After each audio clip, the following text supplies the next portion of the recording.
Hey, so now see, there's my face. It's not very exciting. But we're going to look at the geography of everything.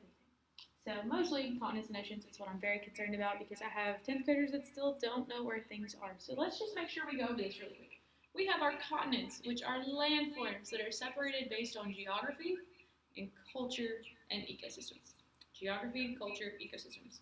So that's why this is not all one continent, even though it technically could be, because it's only separated by a mountain range. They're on the same plate, they're on pretty much everything, but they have very, very different cultures, which separates Europe from Asia. That's why they're two continents instead of one, because of the culture and ecosystems for the most part. Although this isn't that different from there, because really they're all the same thing, and so is Russia. So they're separated based on culture, not anything else. But usually it's culture, geography, and culture, geography, and ecosystems. So let's look at this. So first off, we have the North America. We're going to start here because it's on the left of the map, not because I think it's the most important, but everybody should be able to recognize this because it's where we live. So we have North America and South America. We have Europe, which we talked about a heck of a lot because this is world history, not American history.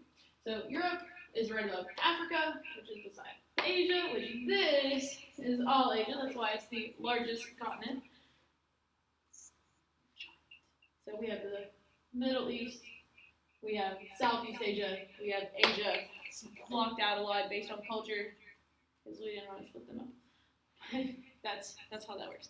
And then you have a little bitty down here, you have Australia, so you can't even see this. Australia, right there. Australia. So nobody really cares about Australia, even in world history. We are talking about Australia, but like one time. Because Britain took it over and made it a prison. So at the bottom, which you also can see, is Antarctica, which also nobody cares about. Because there's not really much there. Except for some penguins.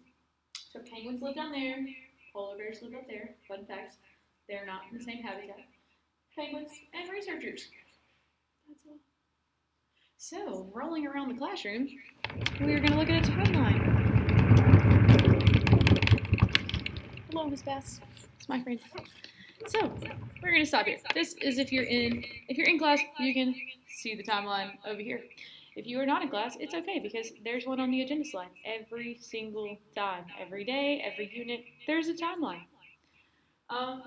We really try to look at this and focus on, I'm getting a marker. Focus on that they have a pretty linear, it's like a timeline, it's a line. You have 0, you have infinity, it can keep going in that direction. And you have infinity, because hopefully the world isn't going to end anytime soon. So you have where we are today at 2021, and then you have around 10,000 BC, we're 80. You have around that time, because that's the agreement of history at this point. Scientists and historians do not actually agree on this very often because, dinosaurs and things like that. But written history, for the most part, starts around 10,000 BC, or written as best as it can be. So if you're in class, look on the back. If you are online, look at the link. But either way, understand that just like negative numbers and positive numbers, they just keep going backwards, they keep going forward. So all our BC counts down to 0, and then counts up to AD to where we are today. Yeah, fun stuff.